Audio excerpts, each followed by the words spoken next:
fantástico, querido Ignacio.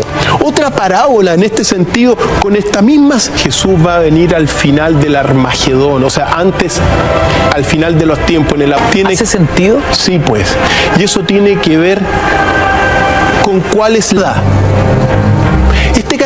Este pasaje es profético porque si uno, y desde el descubrimiento de estos manuscritos en 1945, uno puede decir que bueno, que la ignorancia de conocimientos más profundos y evidentemente más difíciles de comprender. Es muy fácil quedarse con lo material y no quedante. Busca enseñarle Jesús. Entonces esto es relevante porque la salvación se logra por el conocimiento. Si vemos estos textos como lecturas proféticas, Dr. Feil, prácticamente 5.000 años de un Kali Yuga, de una época oscura.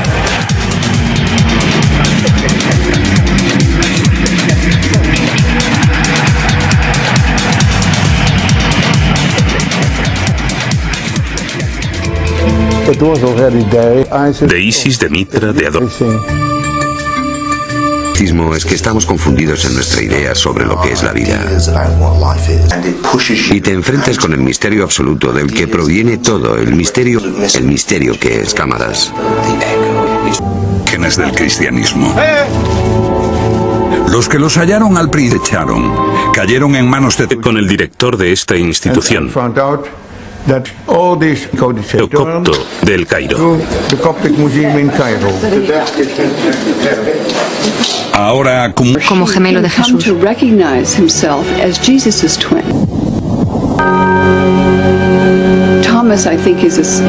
Creo que Tomás se interpreta simbólicamente.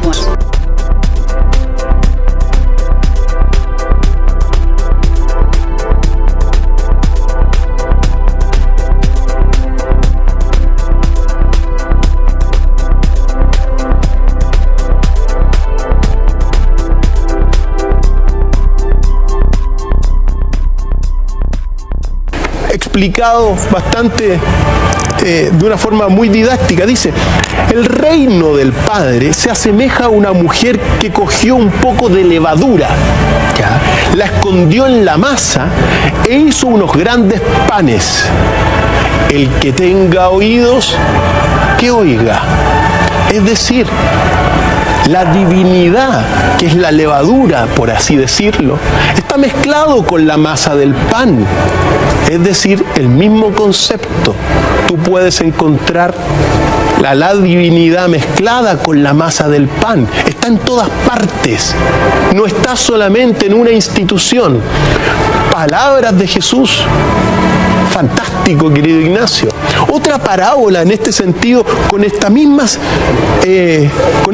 visión. Dice, el reino es semejante a una mujer que llevaba una jarra llena de harina.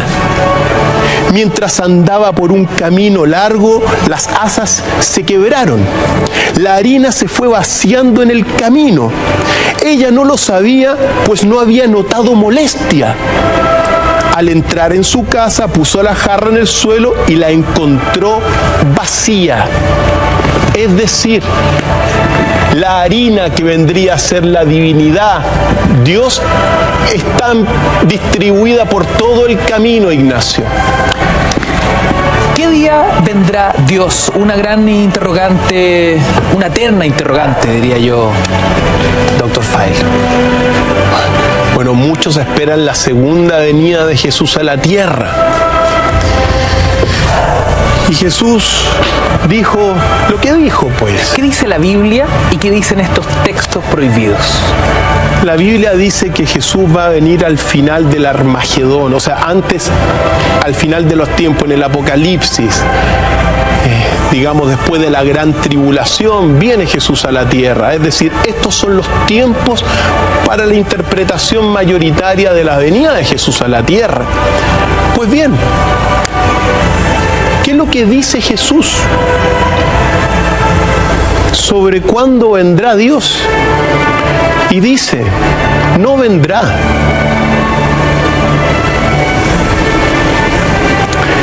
El reino del Padre está difundido sobre la tierra y los hombres no lo ven. Eso es lo que dice estos textos. Estos textos.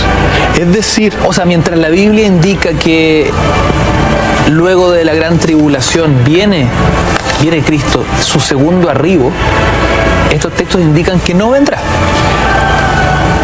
que Dios está anclado en la tierra, pero que la gente no lo ve. Y lo que viene, claro, vienen sus mensajeros, pero no es que cuando viene el mensajero solamente se aparece Dios en la tierra, sino que Dios está en la tierra y está en todas partes. Levanta un madero y yo estoy ahí.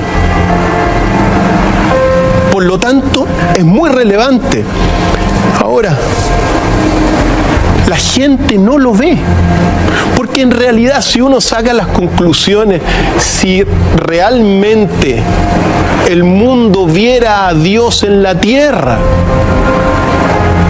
no habrían muertos por hambre, no habrían guerras, no habrían mayores padecimientos, habría justicia, no tendríamos la política que tenemos. Pero la gente no lo ve. Y eso es muy relevante, porque para esta versión y para esta visión y estas palabras de Jesús, Jesús está en todas partes y la gente pasa y no lo ve. ¡Qué increíble! ¿Qué piensas tú de eso? ¿La gente lo ve o no lo ve? Yo creo que no lo ve. No lo ve. En otra parte dice Jesús, ¿por qué laváis el exterior de la copa? ¿No entendéis que el que fabricó el interior de la copa también fabricó el exterior de la copa? ¿No entendéis dónde está Dios? Para Jesús, para este Jesús, nada, la gente no se da cuenta, y son las palabras de Jesús. Tiene que ver con una sociedad preocupada de lo externo, de lo superficial, del tener más que del ser. ¿Hace sentido? Sí, pues. Y eso tiene que ver con cuál es la madre de todos los males de la sociedad actual, en palabras de Jesús. ¿Cuál es? El peor de los males de esta sociedad, porque para la iglesia lo peor que existe es el diablo, pues, y ahí metido también Judas. Eso es lo peor que existe. Pero para Jesús, para este Jesús oculto, el peor de los males de este mundo es la ignorancia. Así hablaba Jesús. Cuando la gente veía el mundo como un reino de sombras, de espaldas a la realidad, a la verdad auténtica. Un hombre atado, incapaz de moverse, creyendo que las sombras que ve en la pared son la realidad. Sombras proyectadas por el mundo divino que está detrás de él. Mira, hombre. Es así como el filósofo griego Platón describía al hombre. Los iniciados en las religiones mistéricas creían que podían liberarse de las ataduras y hallar la gnosis, el conocimiento, en su corazón. Un conocimiento secreto que transforma al hombre y lo hace consciente de la verdad, del mundo espiritual. Son los gnósticos. La ignorancia es la madre de todos los males. La ignorancia desemboca en la muerte, pues los que proceden de la ignorancia ni fueron, ni son, ni serán. Y cuando uno se da cuenta que las guerras que hay sobre la tierra, la guerra es ignorancia. A ver, un detalle, doctor Fail, porque me parecen palabras de mucho sentido, ¿no? De mucho sentido común, además, sobre todo en un mundo como el que estamos viviendo hoy. Pero al no plantear lo que nos decía la Biblia, quiere decir que para estos textos el infierno no existe. No significa eso. No significa eso. Significa lo que estábamos señalando. Es decir, significa eso, que lo peor que hay en el mundo es la ignorancia. pero eso no implica que hayan almas que vayan a descender al olvido y a la soledad. ¿La diferencia con la Biblia? ¿La distancia que se genera entre texto y texto? Bueno, es muchísima. En cuanto que para la Biblia tú tienes que cumplir los mandamientos. Sin embargo, acá se habla de otra cosa. Se habla de la ignorancia. Y se habla, mira, él habla de la ignorancia. Mira, para los ignorantes, dice Jesús, las realidades manifiestas son fuertes y valiosas, mientras que las ocultas son débiles. Es decir, para el ignorante lo importante es lo superficial, lo material. Eso es lo importante para el ignorante. El materialismo es lo importante para el ignorante. Pero no ocurre así con la verdad, dice Jesús. Para la verdad las realidades manifiestas son débiles, mientras que las realidades ocultas son las más importantes. Es muy relevante eso. El ignorante se queda con lo superficial, Ignacio, y no se queda con el alma en ese sentido. Por eso uno tiene que decir, hay otro pasaje, porque que es profético también de Jesús, porque dice, la ignorancia se perfeccionará cuando toda la verdad sea revelada. Este pasaje es profético porque si uno ve el contexto, el mundo ha vivido en una ignorancia. Y desde el descubrimiento de estos manuscritos en 1945, uno puede decir que, bueno, que la ignorancia se está perfeccionando ahora porque la verdad, toda la verdad se está revelando sobre Jesús. Vivimos durante 2000 años prácticamente con una visión de Jesús. La visión superficial, la visión de más popular en su época también, porque era de más fácil entendimiento. Estos conceptos que nosotros estamos viendo y la otra parte de Jesús se revela ahora y apunta a conocimientos más profundos y evidentemente más difíciles de comprender. Porque claro, tienen una vertiente mucho más de sabiduría profunda lo que estamos hablando. Es muy fácil quedarse con lo material y no quedarse con lo interior. Ahora, Jesús en este sentido, Él busca enseñarle a los ignorantes espirituales, no solamente materiales, sino que al ignorante busca enseñarle Jesús. Entonces esto es relevante, porque la salvación se logra por el conocimiento. Si vemos estos textos como lecturas proféticas, Dr. Feil, ¿hoy estamos viviendo en la ignorancia? Independiente de todos los avances tecnológicos y científicos, ¿no? Desde mi punto de vista, nosotros estamos en un mundo gobernado por una gran oscuridad y por una gran ignorancia, por un gran materialismo, que ha sido, bueno, el resultado de prácticamente 5000 años de un Kali Yuga, de una época oscura. Pero claro, nosotros estamos en una época, y siempre lo he sostenido, en una época de un renacer espiritual desde el 2012, anunciado por los mayas, y que va poco a poco surgiendo. Es decir, mira, estos textos, yo los comencé a leer cuando, las primeras traducciones con Elian Pagels, después aparecieron otros grandes traductores que vale la pena mencionarlos, como Schmidt, como Schenke, como Antonio Piñeiro, como Francisco García Bazán, y también como Joseph, como está verdaderamente en una nueva revelación insólita. Y por eso también es un gran desafío para todo el mundo cristiano. Un mundo cristiano que se ha quedado durante mucho tiempo con una versión de la realidad nomás, pues. Ahora estamos mostrando la otra. Obviamente, a muchísimos no le van a gustar esto, pues. Si hubiésemos hablado esto, querido Ignacio, en el 325, seguramente nos habrían lanzado por un cerro para abajo. Y estos textos escritos con mi pluma, quemados, pues. Pero afortunadamente estamos en un nuevo tiempo, Ignacio. Así que vale la pena recordar esas cosas porque dice Jesús, la verdad da libertad. Si conocéis la verdad os hará libres. Es decir, también es bueno señalar este pasaje que se repite también en otros pasajes de la Biblia y da una coherencia. Pero es la verdad. Muy importante, el conocimiento de la verdad y la búsqueda de la verdad va a significar tu salvación. No solamente el creer, Ignacio. Eso es lo que plantea el Vaticano, eso es lo que plantean los textos tradicionales. Digo porque la ignorancia no genera culpa. Uno puede aprender y con eso superar la ignorancia, nutrirse, avanzar. Nada de eso está en los textos tradicionales, ¿no? Simplemente la creencia porque sí. Sí, en ese sentido sí. Son dos distintas formas de alguna forma salvarse.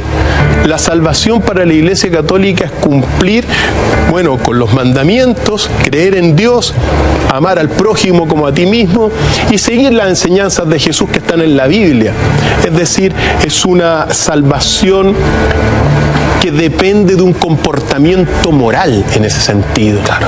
Pero lo que señala esta visión oculta de Jesús es que tú te salvas por la búsqueda de la verdad, por el conocimiento, por la sabiduría, no por necesariamente cumplir una norma moral. Cumplir una norma moral tiene mucho que ver con la culpa al no estar a la altura de esa enseñanza o de esos códigos morales, ¿no? ¿La culpa es también una forma de manipular a las masas? Por supuesto que sí, pues, sí, eso es así. Y uno tiene que recordarlo, en general, las iglesias, las religiones, las grandes religiones de la tierra, todas sin excepción, no solamente el cristianismo, sino que el resto de religiones, por regla general, la gran mayoría, ponen normas morales de cumplimiento para civilizar a la gente. Por mi culpa, por mi culpa, por mi gran culpa. Así es, pues. Entonces sirve eso. Y como te digo, uno tiene que entender, digamos, el valor de las grandes religiones que sirvieron para ordenar un mundo, que sirvieron para civilizar a sociedades muy ignorantes, bárbaras también, dándole estos códigos éticos de comportamiento. Ha cumplido esa función positiva también. Efectivamente, pero a costa también de la verdad que ahora nosotros estamos conociendo y que responde esto a un mundo completamente distinto. Desde cuando uno observa que uno puede hablar estas cosas, bueno, gracias a estos descubrimientos, se da cuenta que está en un mundo muy distinto a los de los siglos anteriores.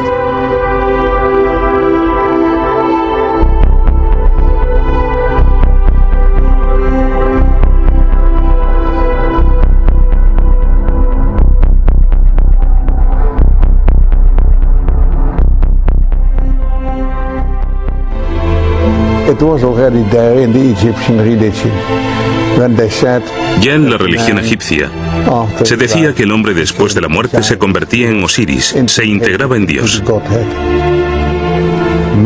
El hombre es un Dios caído que recuerda el paraíso. Este es el concepto de todos los misterios de la antigüedad, de Isis, de Mitra, de Adonis.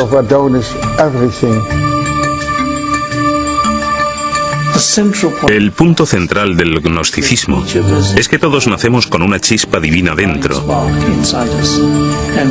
y que el deber de los creyentes es hallar esa chispa y expandirla, tomar contacto con Dios mirando en nuestro interior. La gnosis. Gnosis significa autoconocimiento.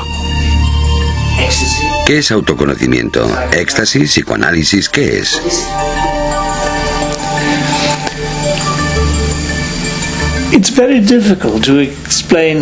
Es muy difícil explicar qué es el autoconocimiento y cómo se obtiene. No es como el psicoanálisis. No es una exploración intelectual del alma, ni el éxtasis. Es la contemplación de uno mismo. A veces con la ayuda de un líder. Es la quietud, una sincera búsqueda individual.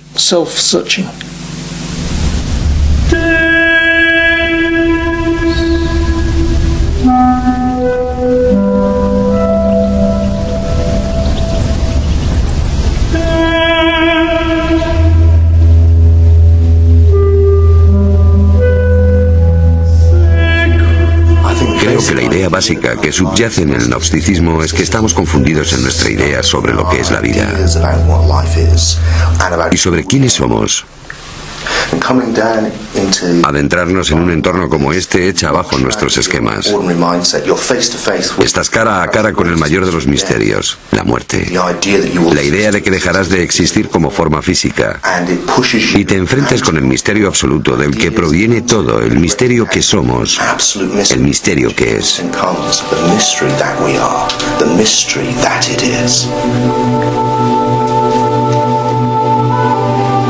Pero ¿por qué buscarlo en la oscuridad de estos corredores? Creo que estimula la experiencia mística con la emoción de la oscuridad y los ecos de las cámaras. Todo eso conduce a un estado místico.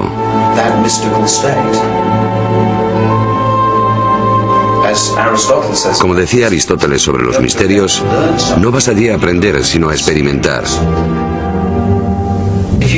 Si crees que solo es un proceso intelectual, te equivocas. Es algo mucho más grande que eso.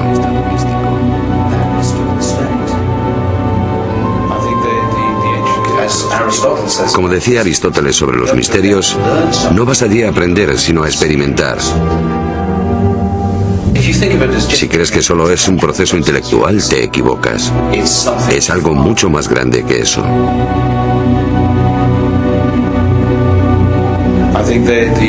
Creo que los antiguos habían comprendido que puedes aprender mucho, pero no tener un real conocimiento de ti mismo.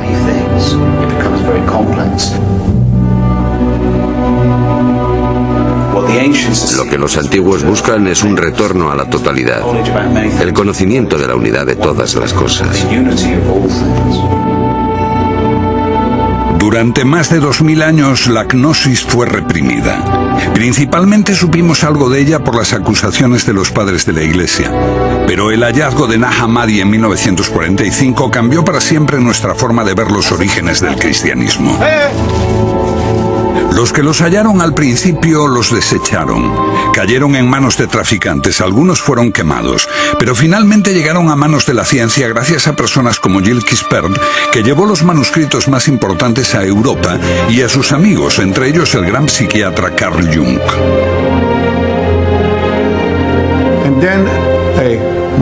Entonces me fui a Egipto, a El Cairo. Y en esta sala negocié con el director de esta institución y descubrí que esos códices no serían publicados si este Códex de Jung no volvía al Museo Copto de El Cairo. Ahora acumulan polvo en una pequeña sala, abiertos quizá una vez cada 10 años y solo en presencia de un funcionario del museo, la policía secreta y un juez. Quispel es bien recibido. Todos los manuscritos de Nag Hammadi se publicaron cuando devolvió el más preciado, el Evangelio de Tomás, con las palabras de Jesús.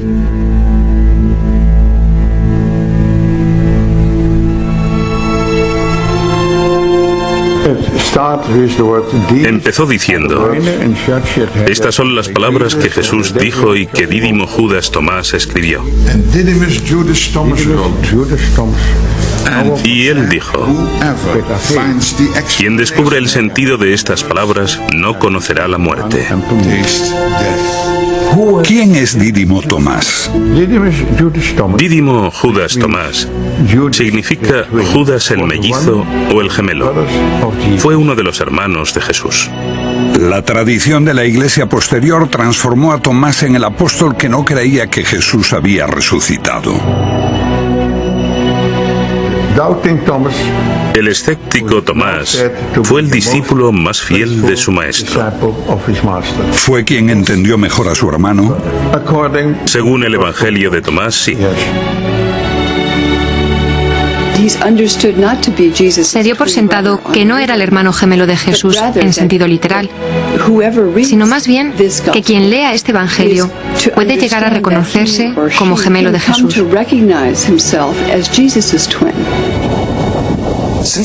Dado que se ha dicho que eres mi gemelo y auténtico compañero, examínate a ti mismo.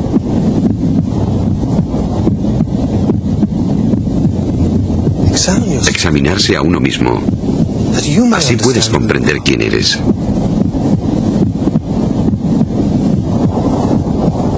Y serás llamado, porque el que no se conoce a sí mismo nada sabe. Pero el que se conoce llega simultáneamente a la profundidad de todo. Lo que tienes dentro te salvará.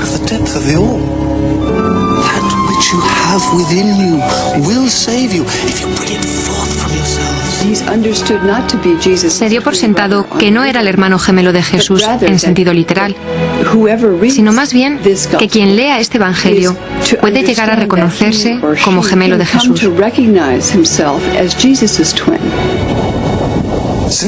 Dado que se ha dicho que eres mi gemelo y auténtico compañero, examínate a ti mismo.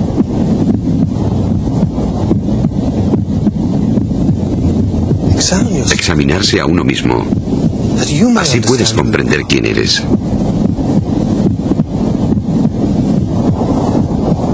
Y serás llamado, porque el que no se conoce a sí mismo nada sabe. Pero el que se conoce llega simultáneamente a la profundidad de todo. Lo que tienes dentro te salvará. You have within you will save you if you bring it forth from yourselves. Creo que Tomás se interpreta simbólicamente que todo el que viene a ver a Jesús viene a verse a sí mismo como el gemelo de Jesús, el que es creado a imagen de Dios, como Él lo fue. ¿Qué dice el Evangelio de Tomás? Bueno, el Evangelio de Tomás es una colección de dichos que prometen revelar algo. Lo que el oído no puede oír, lo que el ojo no puede ver, lo que ninguna mano ha tocado y lo que nunca se le ocurrió a ninguna mente humana. Bueno, eso eres tú. Tú eres lo que no puedes oír ni ver, tu esencia, el conocimiento mismo. Y creo que esta es la clave si quieres entender qué es el cristianismo y qué es el paganismo. Un viaje de autoconocimiento. Este era el gran precepto que el dios Apolo dio a los paganos en el oráculo de Delfos. Buscar la gnosis, el autoconocimiento, conocerse a uno mismo. Y lo mismo sucede con los cristianos. Lo que busca es la parte de ti que no puede morir. No es que se te vaya a dar algo que no tengas ya, es descubrir que ya eres inmortal. Porque tu esencia no es el cuerpo. Si descubres lo que realmente eres, descubres lo divino. Descubres a Dios dentro de ti. Parece ser un cuerpo, pero eres conciencia. Y esa conciencia da testimonio del nacimiento, de la muerte, porque todos los gnósticos, incluidos los gnósticos cristianos, creían en la reencarnación, y este proceso era un poco como despertar e irse a dormir. Estabas en un ciclo de cuerpos diferentes, yendo y viniendo, pero no eras el cuerpo. Eras conciencia que da testimonio de esto, de modo que jamás naciste y posiblemente no podrás morir. Todas las cosas separadas son expresión de una misma cosa. Así, todos los seres humanos son imágenes. Ellos usan la palabra eidolon, de un demonio o espíritu. ¿Un reflejo de lo divino? No tanto un reflejo, sino la forma en que lo divino se hace consciente de sí mismo. Para el Padre, ellos emplean el término la deslumbrante oscuridad. ¿Te imaginas la luz sin nada que reflejar? Es lo oscuro. Entonces, la luz en sí misma es oscura. Y usan el término brillante oscuridad. Potencialidad pura, solo luz. Solo conciencia, sin nada de lo que ser conscientes. Cuando eso crea algo por sí mismo para ser consciente, o como la luz algo para reflejar, el universo cobra existencia. Esta conciencia de Dios se expresa a sí misma en todos los seres. Así que todos nosotros somos imágenes o eidolons de la conciencia universal que es todo, que es Dios. El mito cristiano tal como lo conocemos marca un profundo abismo entre el hombre y Dios. Dios es Dios, nosotros simples mortales. El Evangelio de Tomás tiene un mensaje muy distinto. Habla de Jesús como el Hijo de Dios y habla de los otros humanos como de los niños de Dios que no son conscientes de haber sido creados a imagen de Dios. La luz divina que se creó antes de que el universo se creara, cuando Dios dijo, hágase la luz, la humanidad fue hecha imagen de esa luz. Y en el Evangelio de Tomás, Jesús habla como una voz desde la luz. Yo soy la luz que está por encima de todo. Yo soy el todo.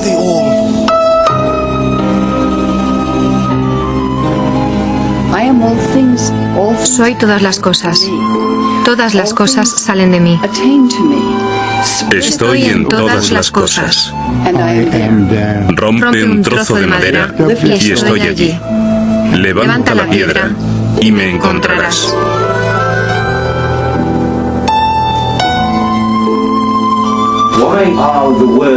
¿Por qué las palabras del Evangelio de Tomás, busca bajo una piedra y me encontrarás, son tan peligrosas para la Iglesia? Porque es panteísmo. Sugiere que la divinidad está en todas partes y en todas las cosas.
en una batalla contra los bichos.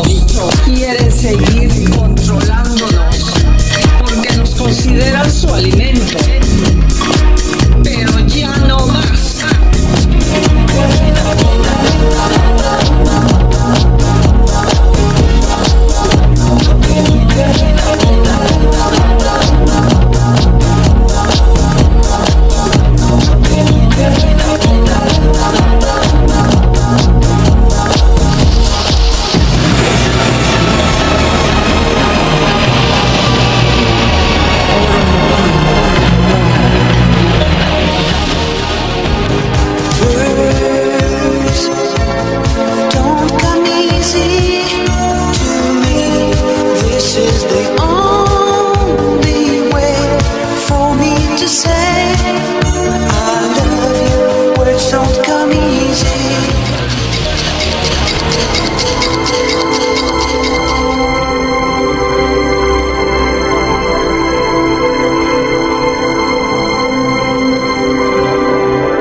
puedes crear un arma para destruir al caballo. Así que crea semacas solo para ellos y extermínalos.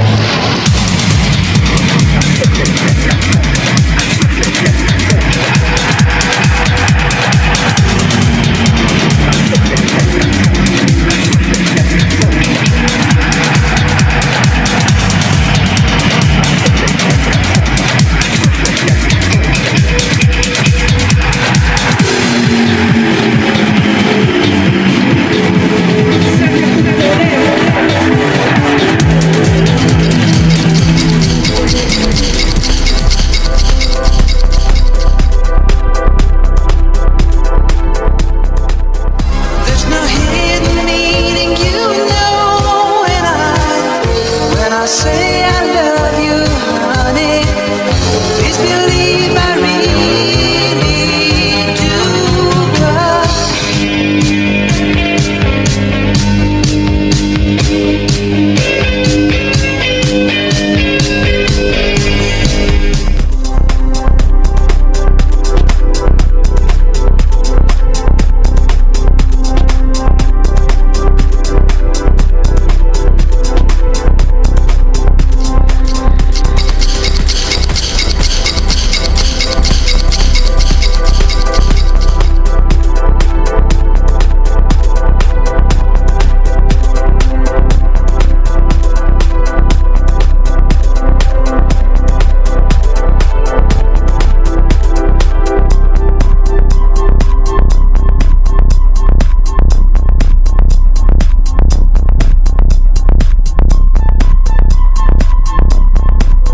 words don't come easy.